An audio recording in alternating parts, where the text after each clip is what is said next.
So what we're going to talk about today is something which is quite fundamental when it comes to very much digital business, okay? And that is the customer journey. Now, customer journey is pretty much the process of understanding what are those touch points, if you will, that customers go through before they take a desired action, right? Which is what we said conversion rate was, right? So we said conversion rate is defined as what? What did we say conversion rate was? Purchase over visitors.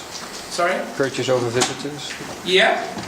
But also, to be very specific, conversion rate is a desired action that we want our customers to take, right?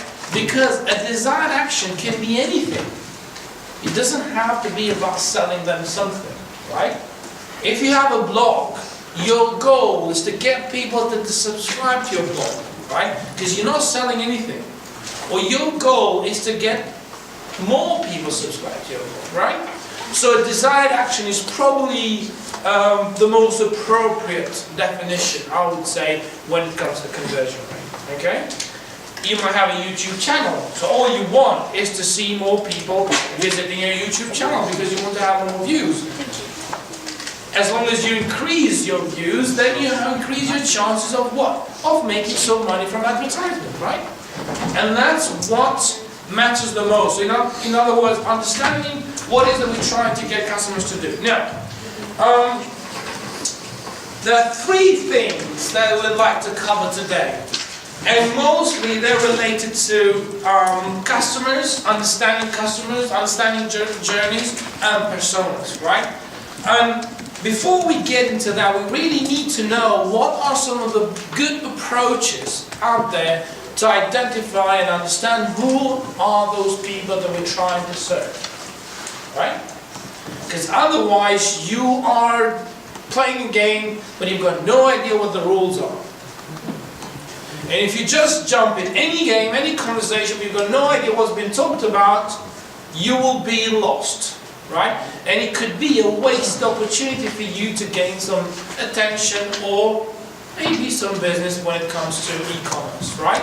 So understanding customers is absolutely essential. So what we need to try and do, we need to try and define what a customer means to us, right?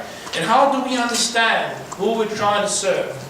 What are some of the approaches we can follow to ensure that we get a really good understanding of those individuals that we're trying to serve them? Whether it's serving them with content, whether it's serving them with newsletters, whether it's serving them with detailed and specific sort of products and services based on their need. The second one is understanding the journey. How do we define the journey and why that's important, right? Why do we even talk about it, right? Why it matters for us to understand those touch points. What it matters, why it's so important for us to know what do people do online, right? Because it's probably the time when it's been the most complex, right? If you will, the most complex aspect of digital business nowadays. Simply because there's so much of movement around internet today, it's really hard to pick up a typical customer journey, which is exactly what is our research at the moment. So research within our subject group is to try and identify frameworks and approaches that will help us to understand the typical customer journeys online. Okay? And the next one is personas. So we'll look at those specific personas and how we can build up those personas based on the project that we're trying to research, the project that we're trying to build. Okay? So those are the key three things I'd like to cover today. Now, before we move on to specific approaches, we need to make it clear and that we understand really well what are some of the key definitions. Well, we know the definition by e-commerce. We don't have to get into that detail again.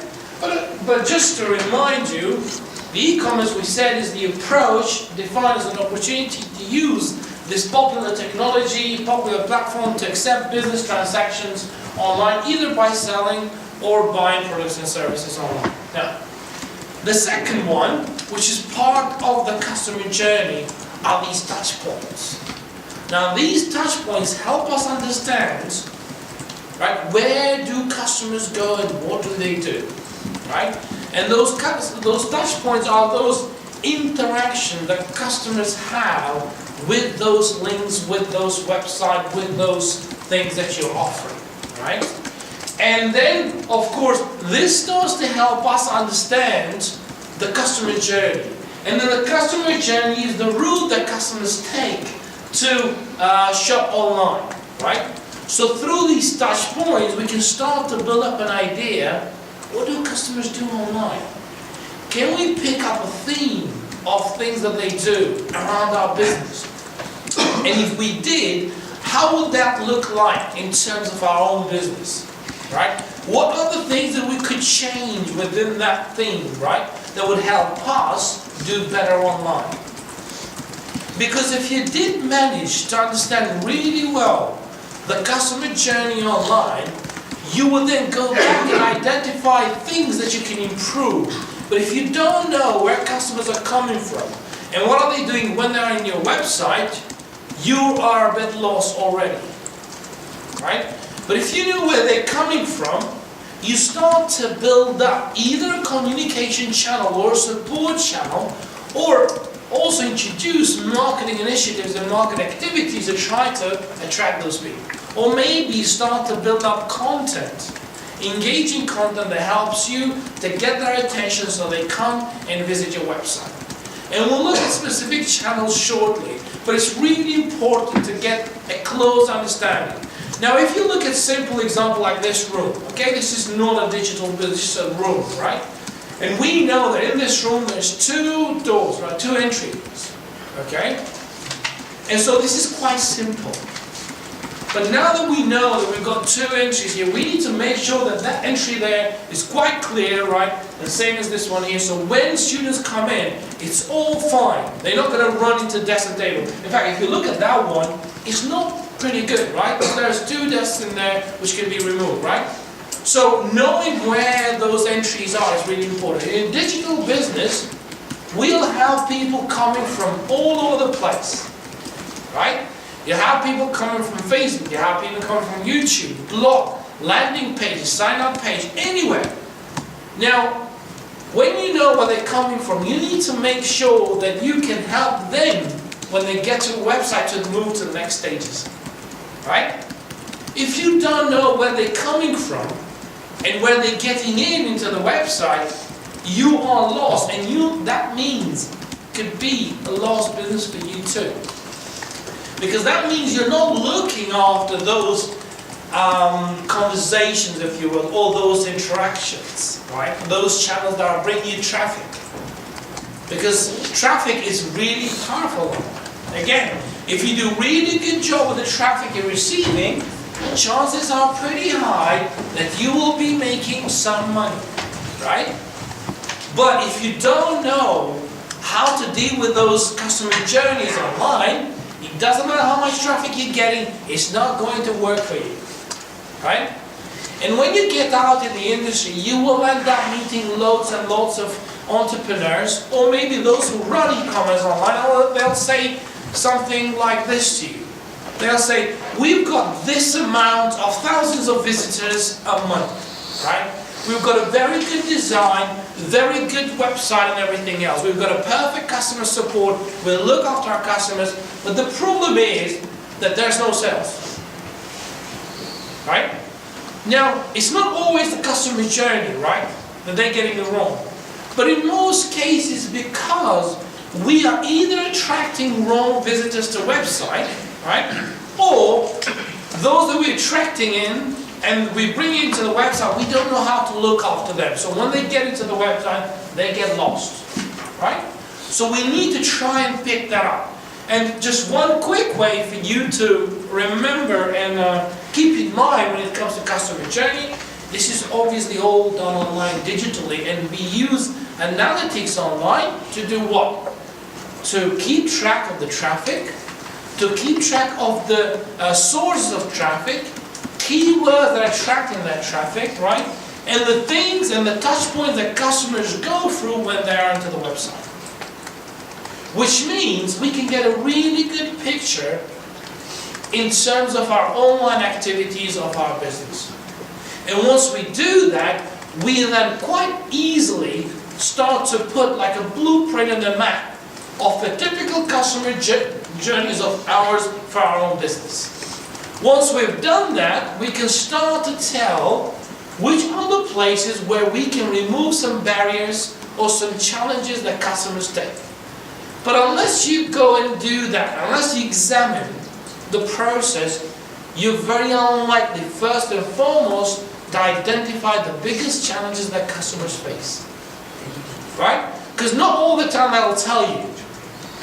Sometimes they'll tell you what the challenges are, sometimes they won't, because they can't be bothered. Because they've got another hundreds of competitors of yours that can buy stuff from them, right? So there's no need for them to waste any time to send you an email, contact you via social media, or do anything like that. There's no need for them, right? So that's why you need, businesses need to get a really good understanding themselves of what's happening, and then pick up areas that can be improved. So there's lots of data crunching, if you will, lots of analysis you need to do, but that's all done through analytics, right? And of course the most popular one is Google Analytics, but we'll have a session where we will talk a little bit more about analytics online, because that's a big aspect on its own, right? Now, first and foremost, before we sort of like review further the customer journey, we need to understand, excuse me, we need to understand that consumer behavior online, right? We need to understand what is that decision process. And there are several theoretical models that help us do just that, right? And as I said to you a while ago, our theoretical models sometimes might sound boring to you, right? But they will be boring to you if there's no context that you apply in those models, right? But if you are identifying a context where you apply those models, you'll start to understand quite a bit, and they start to be quite useful, right? In this case, we've got the Butler and Pepper buying behavior purchase, which is very much something that gives us some clear ideas as to what do customers do, right? Okay, and we'll look at the e-commerce one in a bit, right? But it starts with it compresses 5 stages. But the first one is the problem recognition, right? So we've got a problem, we need some information, we need some ideas, we need something, right? And that starting point can be anywhere. You can start from a chat with your friends on Facebook, because you need something. You can start with your YouTube, you can start with your WhatsApp messages with your friends. That journey can start absolutely anywhere. But we need to know, as close as we can, where do that journey start with our customers, right? The second one is the information search. Now, information search can continue absolutely anywhere. And the reason why that's possible is because almost every large social network or other platform online has got so much information, which means that we can get information, we are informed of our problem pretty much from everywhere, right? The third one is the evaluation of alternatives. Now that we are loaded with information, and the information that we're receiving are coming again from all sorts of places, you could also argue that as much as simple buying process nowadays is maybe getting more complex to buy stuff online. Because not just the choices that we have, because there's so many choices, but also because we have got so much information thrown at us that we need to deal with. And that sometimes can prolongate the whole buying process. But as a business, it's really important to get an understanding as to where this information is coming from. Right? And this is when companies start to be useful out there. Right? And this is where companies are saying, we can't just sit back, wait for the customers to come. We need to go after them. help them solve the problems that they're having. In other words, identify what is the biggest challenge that our customer audience are facing. Let's do something about it. Let's try and help them. Let's try and be useful, because if you're showing yourself to be useful, chances are that you will very likely convert those visitors into customers. Right? Because nowadays, in general, customers expect to receive support and guidance from businesses, right? So just having a nice design website is not good enough. You need to go after customers and target audience through different specific approaches. So this is when alternatives are evaluated, right? At this stage, we're just about to make the decision because we receive quite huge amount of information. And then we started to move towards that choice of purchase. So we're about to decide what to purchase, and we are making that purchase, right? But then there's another stage, because that journey hasn't really finished yet. The other stage is that post-purchase behavior, which means that we tend to do something else after we purchase. Not all of us, but a pretty good amount of us will do something. Right? We might share that good experience we have with our friends. We might share that very bad experience and disappointment we have. In fact, we'll share that even more. Right? And so we do different activities after the purchase, and it's really important to understand that. And you might say, well, why?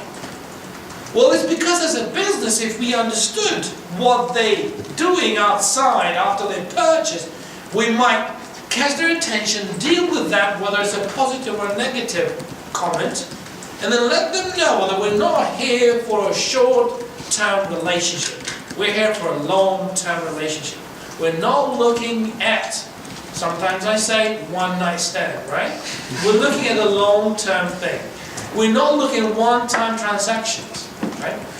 And this is the time when we show to our customers, look, we're here. Not just because we want to sell you something. We're here because we want to look after you. Right? And therefore, this is the time, this is a perfect time when we really let them know that we're here in the long run. And in general, the research shows that customers really appreciate that. Even a simple email newsletter that is sent out to them after they purchase the product, asking them how you're getting along with it. Right? Whether it's a good experience or a bad experience, how can we help? If it's a good experience, share with us. And we'll keep sharing with everybody else. Because those reviews means a lot to us. In addition, well, they bring a lot of business. So, why not? Next one, we move a little bit into blueprint of e-commerce, right? And blueprint of e-commerce from Smith and Chaffee is quite good. Because what this really helps is to get us a better understanding into that purchase behavior online, okay? From the search, right, to the evaluation on the things that we do online. And again, the search nowadays doesn't happen anymore just with Google. Search happens everywhere. And if we knew where that search is happening from the business of our choice, then we can start to build up a process, a path where we can go and engage with those customers. And if we were quite good at it, we'll get some of that attention. If we get some of that attention, we can get some of that traffic. If we can get some of that traffic, what happens? We might just get an increased conversion rate, right? Especially if we did a really good job on our website, because you might attract lots of people, but if you don't know how to deal with them once they are in your store, you miss the opportunity, right? And of course, from the search, the evaluation, again, even that evaluation process happens all over the place. I mean, it's just so complex. But I think the easiest way to do that is by focusing on specific industry and on a specific business. Then you can start to build up an idea of where those evaluations happen. Okay? And again, in that evaluations, we do all sorts of things. We compare, we check reviews, we check what customers think, and everything else. Simply because the biggest challenge online today is what? The touch and feel thing. If you cannot touch something, it becomes really hard for you to decide whether you want to buy it or not. Is this really white, right? Okay. Is it a good quality? How can we get a feeling that working on this desk is going to be fine? You can't get that online, and that's why you need every single opportunity to show to your audience what it means to have that product, what it feels like, what it looks like. Okay? And nowadays, there's so many features launched to do that, and we talked about last time. From 360-degree view, the videos, the reviews, and everything else. After that, we've got the decision. We are about to make the decision. There are several points that can help us with decision here. Sometimes discounts, sometimes call to actions as well. But also in general, when we are able to provide different approaches, different alternatives to the users, we're likely to get them to buy. And even when we get to this stage, we can make that process simple. We can get people just to buy with one-click purchase. Right? Where several companies are working really hard to implement, several companies are actually creating their own platforms that allow you to do just that. So we try to simplify and cut the barriers, right? Not to the point where you come here, you've decided what to buy, everything is fine, you're just about to go through the checkout process, and boom, suddenly your credit card is not accepted. And you know that the normal number in your credit card is fine because you're not drunk. You're sober, you're fine. You're relaxing at home with your family, it's okay. So you know for a fact that's fine. But it's no problem with your credit card, it's a problem with the system. So you'll try 1, 2 times, 3 times, and maybe you'll just say, I'll just forget, I'll just go somewhere else. Right? And so there are several issues in here that can help us. So cutting those barriers is really important. How do you do that? You do that by measuring and monitoring what's happening. If you can't monitor, you can't measure, you can't improve. So that's where you do that. And of course, after that, there's the support when you're telling people you're not there for one-time transaction. You're there for the long run. And in general, customers really like that. That's what the research is telling us. And of course, those specific approaches nowadays with email support, social media, and so on. Just to let them know that we're there if they wanted help. And in general, there are lots of customers that never come back to us, right? But we need to show that we do that. Of course, the rewards, almost every single large or small company nowadays is doing it, right? They're providing rewards programs through gift cards, right? Family memberships, annual memberships, prime time, whatever it is. Simply because they know that they got to invest heavily in those regular customers if they want to do well online. You know how much Amazon Prime is costing to Amazon? Huge money. Sometimes they lose money with it, right? Just to keep up that buying force, if you will. Just to look after those people and make them so happy that they're not going to go somewhere else. Because customers nowadays have never ever been more, if you will, disloyal to the things that they're doing. They move from one place to another in a matter of seconds. Why? Because it's so simple and it's so easy. All you need is a mobile phone and 3 taps and you're done. You just purchase from another supplier. So nowadays, companies are doing everything to look after those existing customers, because getting a new customers, we said, costs what? 3 times more. So that can affect your budget. That can affect everything. That's going to affect your profit margin and overview as well. So those rewards are important in there. Now let's look at some of the quick stats as why don't customers buy. What the key reasons? Well, there's many more, but these are some of the key highlights, right? Well, customers don't buy because they're only looking around, right? Because only 2 to 8% of visitors will purchase. Again, conversion rate is really small. So you can't afford to get things wrong. Because if your conversion rate is 3%, which is really good, right? And you miss very small, you miss small amounts of those visitors' attention, right, and needs that they have. You're not going to have that. Imagine if you got 1% conversion rate. Out of 100 people that visit, only one buys. You get one simple mistake wrong, and you lost that customer as well. Which means you are naked, right? You've got nothing. You might have everything in terms of the website, but when it comes to the actual business, you've got nothing. So that's why it becomes quite sensitive to really try and understand what is that we're trying to do online.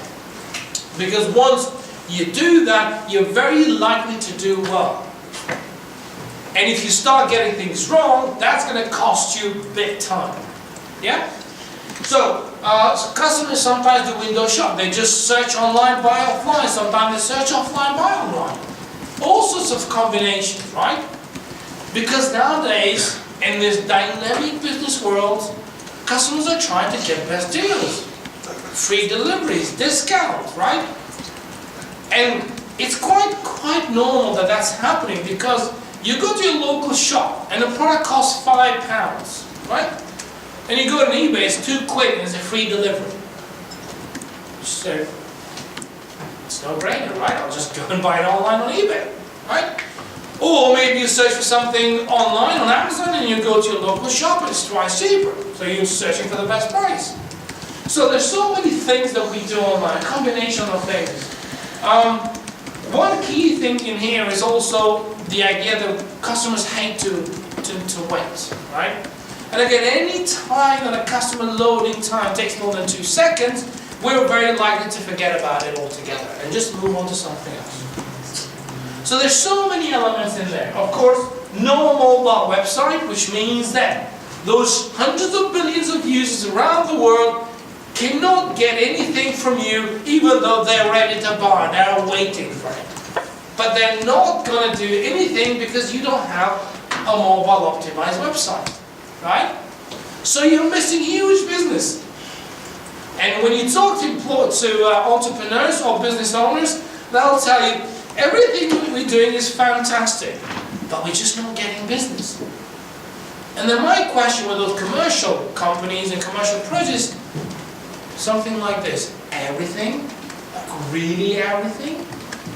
And I start to raise some of the questions. Have you done this? Have you done that? And by the time we finished our meeting, there are 15, 20 things they've never done. Right? And they haven't even thought about it. Well, when you talk to them, just quickly they'll tell you, oh, it's everything fine, we've tried everything, but we're just not getting business. Right? So some of these points help us to understand.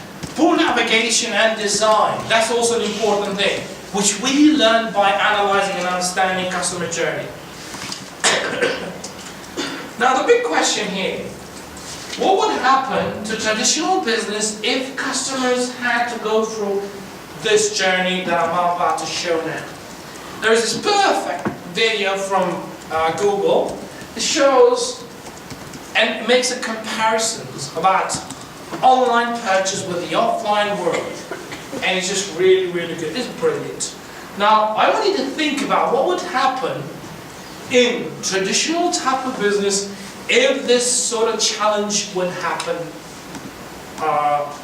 in real business on the things that happen online, right? Sure.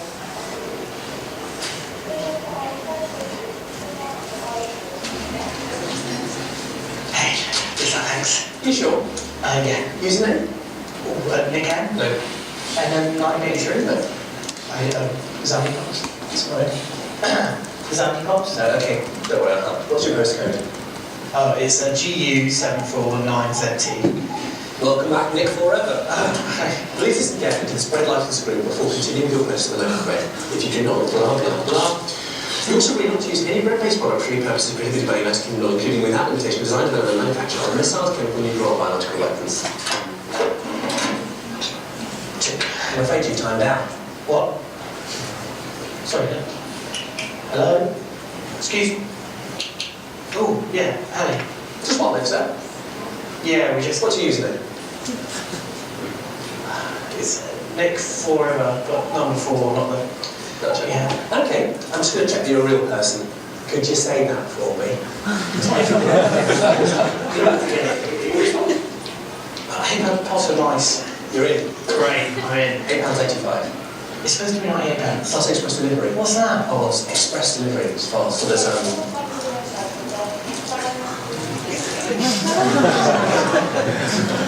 standard delivery. That's £1.39. Why? Bread insurance. You didn't answer the don't decline bread insurance option. You know what, I think I'll risk It it. is quite close to the sell-by date. Don't care. 98 pence it is. But if you want to pop back in 5 business days, it'll be ready for your collection. Well, I need it now, obviously. Oh, okay. Then you want the take-home today price? Then that's £3.27. You know, I'm going to go. Come back soon. I won't.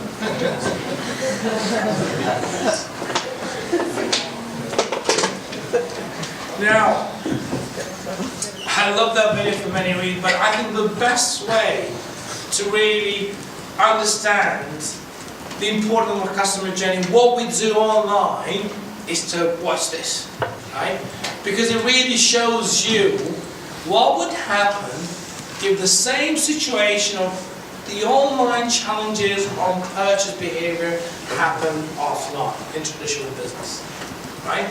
Just think about those overhead costs and everything else that a traditional business have going to go through. Would they survive? Unlikely, right? And so that's why the online sort of business and the online transaction and the online journey is so important, right? Because once you get that right, okay, you might be able to get somewhere, right? But again, it's only by understanding, analyzing, and monitoring that's when we can improve something about it. So, just going back to what we talked about earlier, where do customers start? Well, they start anywhere, right? They start anywhere. And it's really the most challenging thing nowadays is to try and understand where do that journey starts. Excuse me, that journey, once you understand where it starts, you might go ahead and do something about it. If you know that there is another door up there and the students come from that door, you go and make sure, before you guys come in, I come early and check that it's all fine and safe for you to come in. Otherwise, you'll come into that door, there'll be things in there stopping you, you might fall down, get yourself hurt, and get myself and the whole university in trouble. Right? And again, that's the sort of process online. You need to check and see where those journeys start and where do people come from. Again, the journey, we talked about this earlier, you start with a problem, with a purchase or need for information. We'll look into the actual model from Kim when they sort of identify the approaches and the extension of decision-making process in e-commerce. We start to get some clear ideas, again, based on the buying, purchase and buying behavior online. Again, with the example of e-commerce, Amazon, or opinions in this case. But of course, I'm not going to get into detail on this one, but just to remind you that there's so many combination of things that happen. And one of the most challenges that we're facing nowadays with the research is trying to come up with a framework that could apply to different businesses, right? Because a framework on customer journey that might apply for a specific business, specific industry, might not apply for others, right? And we would like to come up with something that is going to be useful for almost everyone. Where do visitors land? Now that we at least are aware that customers' journey starts anywhere, we need to know where do those customers land when they get into our website. Until now, that's called the pre-customer journey, right? Or off-site customer journey. But now, we need to think about what happens when they get in.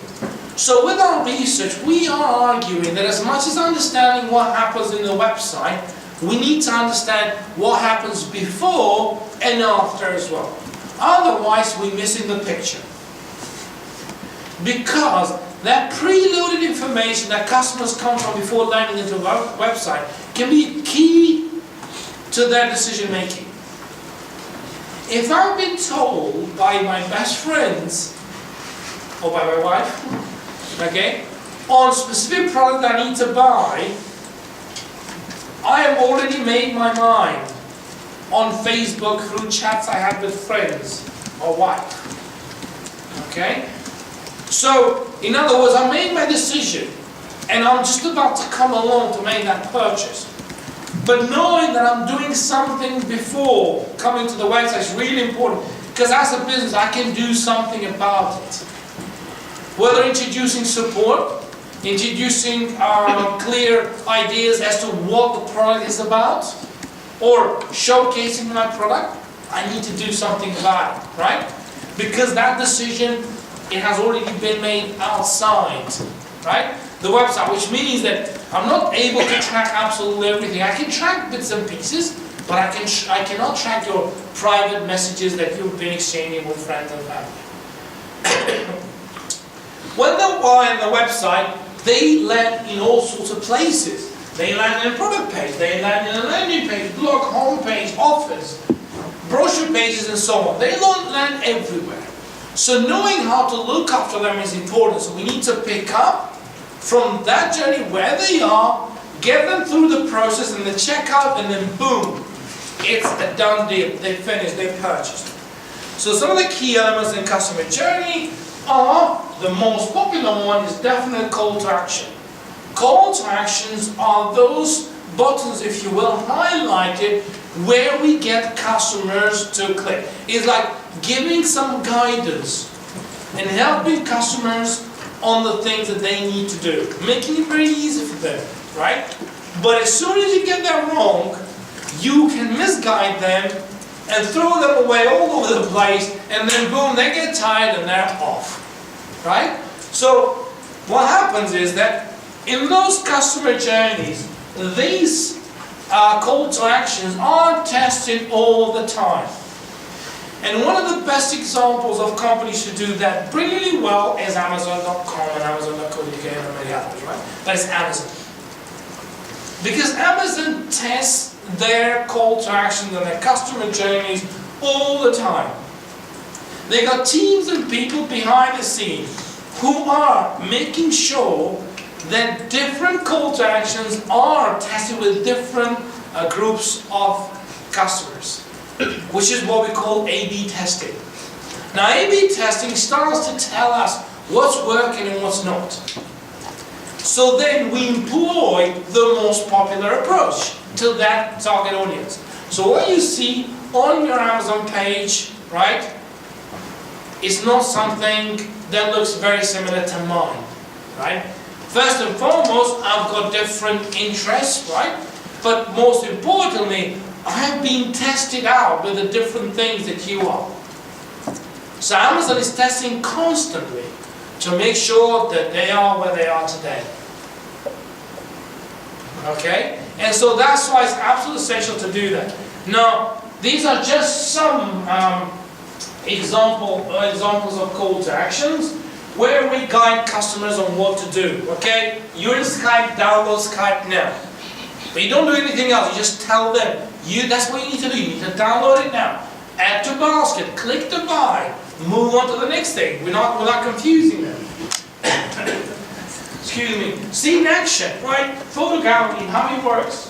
Now, this one here is a bit confusing, really, because there's two call to actions. One it says purchase, the other one it says download. Well, okay.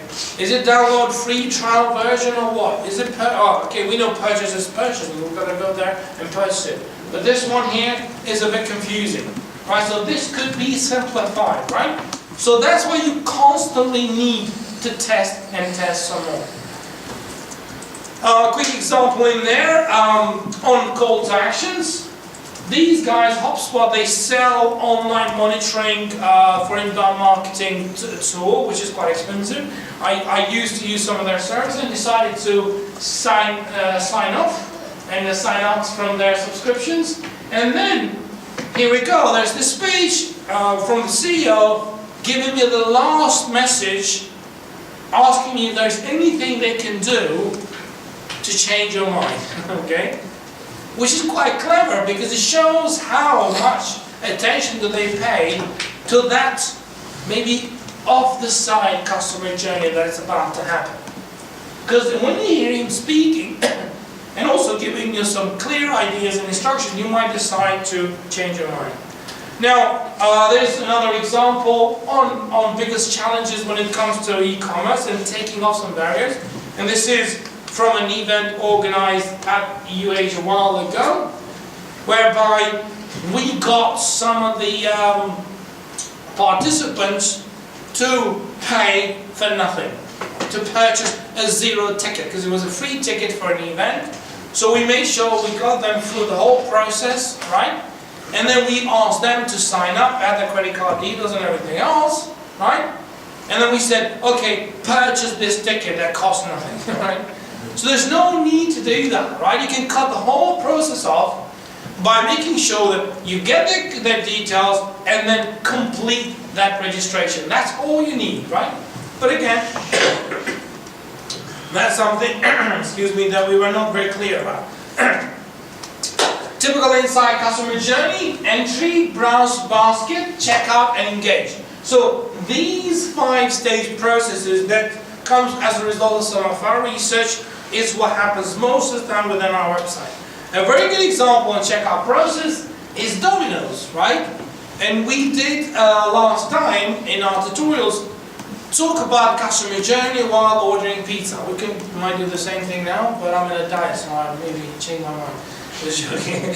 we might still do the same thing, but it depends on all sorts of things, right? But we did that in our tutorial time to talk about it, to really get an idea as what this thing really means. It's very simple, it's not complex at all, but as soon as you completed your order, it shows up the status and the progress. And the last thing you want when you order food online is to have no idea of when that food is going to come to you, right?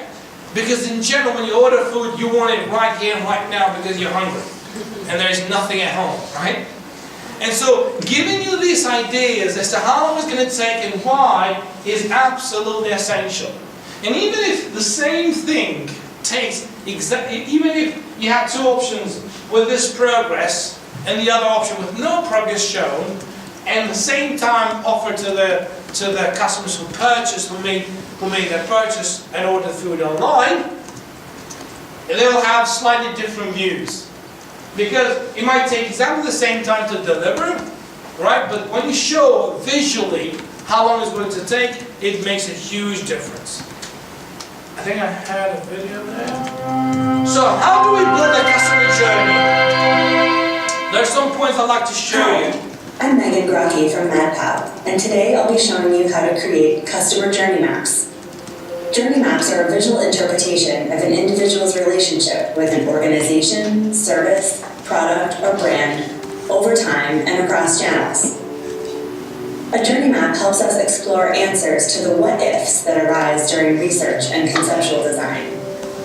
They should include items like personas, a timeline, the emotions being felt by customers, touch points, and channels where the interactions are taking place. So how does one create a customer journey map? There are 9 key steps. Number 1, review the goals for the product or service. Number 2, gather our research. Some of my favorite research methods include customer interviews, contextual inquiry, customer surveys, customer support logs, web analytics, social media, and competitive intelligence.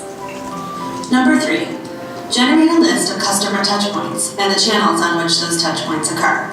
For example, the touchpoint could be pay a bill, and the channels associated with that touchpoint could be pay online, pay in person, or pay via mail. Number 4, conduct an exercise called an empathy map. Empathy maps depict the various facets of a persona and his or her experiences in a given scenario. The goal of the empathy map is to get a sense of how it feels to be that customer in this experience. Number 5, brainstorm with what we call lenses. This means we generate ideas in a short period of time with words representing key concepts, brand attributes, or mindsets that help us look at a problem in a different way. Number 6, complete an affinity diagram where we organize ideas and find cohesion in the team's concepts. It helps us focus on the right solutions for this audience. Number 7, this is the part you've been waiting for, sketching the journey. This is where we put together all the ideas the team generated for how to improve the future customer journey. Get creative on how you lay it out. There's no one way of sketching a customer journey. Number 8, refine and digitize. If visual design isn't your strong suit, consider collaborating with someone who can turn your journey map into an impressive artifact. And lastly, number 9 is to share them with zeal. Shout from the rooftops and display them prominently in common areas. Okay, so those are some points that help you to design and map out the customer journey. This is the customer journey developed by Professor Jonathan Bleeks at Kingston University around 2007. We did some work together then. But just showed quickly what happened within the inside of customer journey. Now, all of this since then has changed, right? Because of one-click purchase, Apple Pay, and all sorts of things. So in other words, we have simplified some things online and we made others quite complex. Alright? We made complex evaluation purchase, for instance, because there's so much information around that you might think that sometimes it's taking forever to make up your mind. And before you realize, you spend hours, okay, deciding what you want to buy. And the reason for that is because there's so much information that sometimes buying purchase can take a lot longer than it used to. Okay, what's missing from that previous customer journey? Well, the recognizing that there is a customer journey perspective between platforms external to the actual e-commerce side is also important. So focusing again just inside customer journey is not enough. Omni-channel journeys nowadays are also important. We need to know where those journeys and customers are coming from. So they come from all sorts of places, and we talked about this earlier. But the customer journey mapping tools helps us to just do that, map out what a possible customer journey can be. And there's so many options out there, there's so many software, I shared some with you, but Canvas are nice ways of understanding and plotting out where typical customer journeys come from, right? And of course, there are so many templates you can find online. I'm just sharing some. Uxpressia website offers you free template and canvases to do that, to plot out the customer journey. And how does this affect design? Now that we know what do customers do, how that reflects on design? Well, we need to do some of these things. We need to list specific needs of customers. Describe their visitors' personas, what they're looking for. Are they repeat customers or not? And how do we assure that they're going to buy from us? For most projects, we create these personas. That's not my wife. That's just Karen. It's not a real Karen. And it looks like Karen from Second Life. Some of you have ever heard of Second Life? Avatar. Okay? But we created this to understand who these typical customers are for this jewelry business that we were working on a while ago, right? And we started to plot out some of the profile information on this customer, because she's 21, is to be engaged to get married quite early, but her decision, okay? And then she's never really bought anything online. She's used Facebook quite a lot, but she wants to get that information and also make sure that her boyfriend knows about it. So key challenges there are what? We need to provide reassurance. We need to make sure that it's very simple for her to buy. And we need to do exactly the same thing for up to 3 or 4 different personas, different customers that might come into the website, and organize them based on the age, job motivation, needs, and so on, and familiarity with the brand that powers, and also consider their needs and worries. And all of this needs to reflect on design. So if you never purchase online, what do you want? Touch and feel experience. Show them the video, show them the reviews. show them how simple, show them that all the information they're giving you is free, right? It's safe and secure. So in other words, all of that is quite important, okay? Because that is what makes them tick and say, okay, we're happy with this and we'll purchase. And just lastly, the best way to do that, to get a clear idea across the website for customer journey, is to also use wireframes. Wireframes are nice approaches to visually show how the website will reflect on the customer journey online, which is something that it will be done by you, whether you are a project manager or system manager, because you are leading the whole team to do that. And designers and developers build based on wireframes that you design, and there are several platforms who help you do just that. And that's as far as is for today.